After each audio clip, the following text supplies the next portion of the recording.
سلامونه دوستانو. هغه زهرجن کړنې یا هغه زهرجن ویناوې، هغه زهرجن حرکات چې اړیکه ورانوي کوم دي؟ کیدای سي زموږ په اړیکو کې دغه ډول دغه شکل زهرجن کړنې وي چې نن یې ځینې بېلګې تاسو سره شریکومه. زه هیله کوم چې دا موږ وپېژنو او که احیانا دغه چارې دغه کړنې موږ په خپله اړیکه کې درلودې، زه هیله کوم چې موږ یې له منځه یوسو او نور یې ترسره نه کړو، ځکه چې دغه کړنې او دغه چارې زموږ اړیکې زهرجنې کوي. په همدې اړوند نن دوستانو بحث لرو، خبرې لرو او هغه موارد او هغه زهرجن رفتارونه او چارې تاسو سره شریکوو چې زموږ په نظر زهرجنې چارې او کړنې دي. لومړی مورد چې غواړم اشاره ورته وکړم هغه له حده ډېر حساسیتونه دي. له حده ډېر حساسیت په یوه اړیکه کې د زهرو معنا ورکوي. تاسو په یوه مورد، په یو څه، په یوه چاره، په یوه کړنه له حده ډېر حساسیت ښیي. مثلا تاسو مقابل لوري ته زنګ وهئ او مقابل لوري خپل ټلیفون په لړزه کې اچولی او دا ډېر ښه کار هم ده چې موږ خپل ټلیفونونه په لړزه کې واچوو، نه دا چې په هر میدان کې، هره غونډه کې، هره جلسه کې ټینګه ټینګه ډینګه ډیګه ډیګه ډیګه دا موارد د ټولنیزو اخلاقو خلاف کارونه دي چې تاسو خپلو زنګونو کې دا هغه اچولي زنګونه. ډېر ځله حتی په جماعت کې ما لیدلي دي دوستانو چې په جماعت ولاړي، فایلونه صفونه ولاړي، جماعتي جمع ولاړي او یو وارې زیاتي په دویم فایل کې، په دریم فایل کې زیاتي د ځینو جنابانو ټلیفونونه شروع سي زیاتي، هله او هله او هله لمونځ پاتې سي، عبادت پاتې سي، موږ په موسیقۍ کې یا په زنګونو کې ډوب سو. دا یوه بده ټولنیزه چاره ده. که احیانا غواړئ چې اړیکه مو له زهرو ډکه نه سي، په هره چاره کې، په هر مورد کې، په هر کار کې ډېر حساسیت مه ښیئ. اوس که یو څوک خپل نامزد ته یا خپل میرمنې ته زنګ وهي او د هغې ټلیفون خاموش شي او دی جواب نسی کړی او پس ته بیا دی په دغه مورد له حد د ډېر حساسیت وښیي، دغه حساسیت ته موږ زهرجنه کړنه وایو. یا اوس خو دا خو د نارینه زهرجنه کړنه وه. که یو نارینه ډېر ابتدایي ژوند لري، ډېر متوسط ژوند لري او میرمنې له ده ډېره توقع کوي او یو څه نارینه ورته راوړي، یو شی، یو څه اخلي ورته، یو لباس، یوه جامه او یو څه خواړه، او دا د هغه لباس په لمنه یا په غاړه یا په نستوني یا په چرمه یا په پاولي ډېر حساسیت ښیي، دې ته موږ وایو زهرجنه کړنه او زهرجنه چاره. دغه زهرجنې کړنې او چارې زموږ اړیکې ورانوي.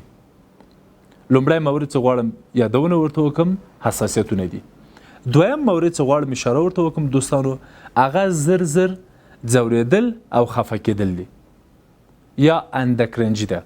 کیدای سي په ځینو مواردو کې ځینې دوستان په دې باوري چې که زه ناز ونه کړم، که زه زر زر ونه ځورېږم، که زه زر زر خفه نسم، ما ته توجه او پام نه کوي.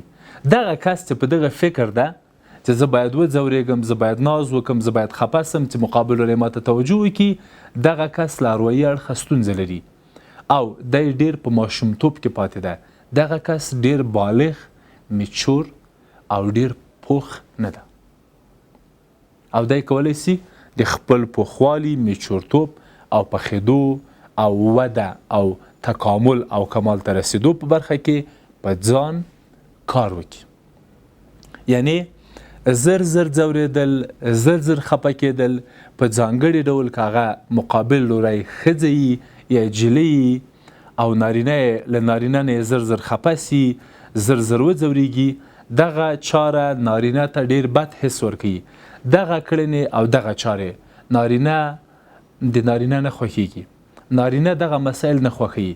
د نارینه و ذات او د نارینه و د ذهن جوړښت په دغسې یو شکل ده چې دغسې چارې ښې نه پې لګېږي، بدې پې لګېږي او دغه چارې ستاسو په اړیکه کې د زهرو خاصیت لوبوي او ستاسو اړیکه هم زهرجنه کوي، ککړوي او چټلوي.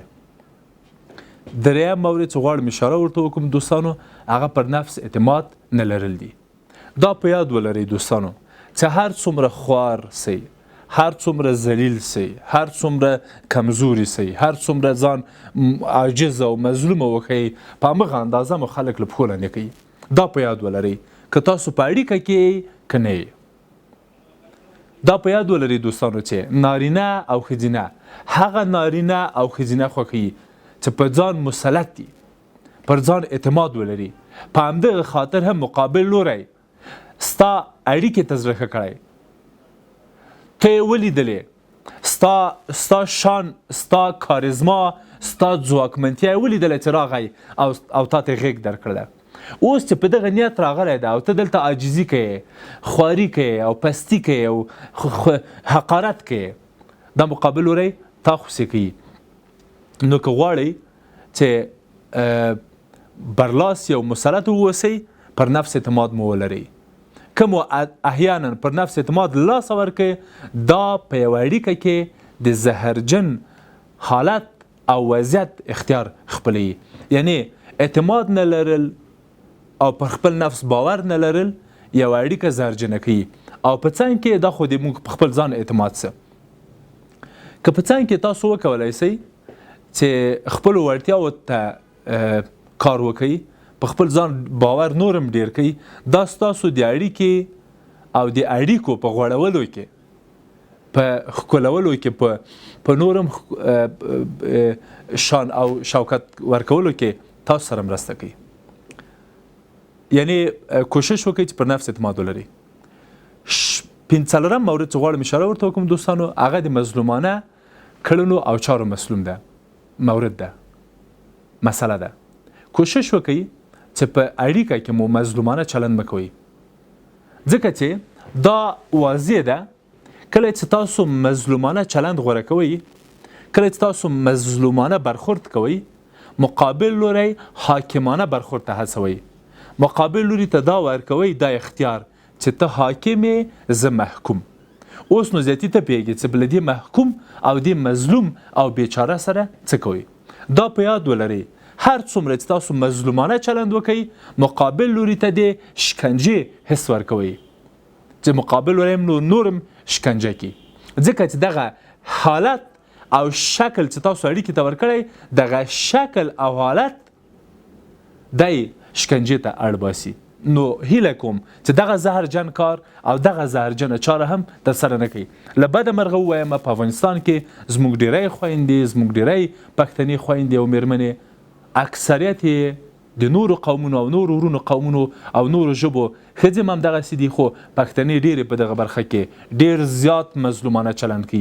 او دغه مظلومانه چلند یې دې ته دوی اړویستلی دي چې تل یې په سرنوشت لوبې وسي، تل له پښو لاندې سي، تل په سر وول سي او همیش ورته عاجزې، سیاسرې، فلانې ډینګې بسمدانې دا خبرې ورته یادې سي او ورځ تر ورځې له صحنې لرې سي، حاشیې ته سي او د یوه انسان په حیث د یوه څاروي برخورد او چلند ورسره وسي. لطفا دا زهرجنه چاره مه ترسره کوئ. 5 مورد چې غواړم اشاره ورته وکړم دوستانو، هغه هر څه ځان ته کشول دي. خاوند مو خفه ده، خاوند مو نارامه ده، میرمن مو ډېرې خبرې کوي، تاسو فکر کوئ دا ما پورې اړه لري، دا ډېرې خبرې چې کوي دا زه ملامت یم، دا چې دی خاموشه ده، دا په ما اعتبار نه لري. استاده که په ما اعتبار درلودی خو راغلی به و، ما ته به یې ویلي و چې دغه مسله لري، دغه ستونزه لري، دا مشکل لري، دا په ما اعتماد نه کوي. استاد دغه چاره زهرجنه چاره ده. وروستی مورد او 6 مورد چې غواړم اشاره ورته وکړم دوستانو، هغه د شک او بدګمانۍ مسله ده. شک هر اړیکه له بیخه له منځه وړي. که تاسو غواړئ چې اړیکه زر له منځه یوسئ، زر یې ختمه کړئ، زر یې ګډوډه کړئ او زر یې فاتحه واخلئ، صرف شک وکړئ، صرف بدګماني وکړئ، اړیکه په خپله له منځه ځي. مننه.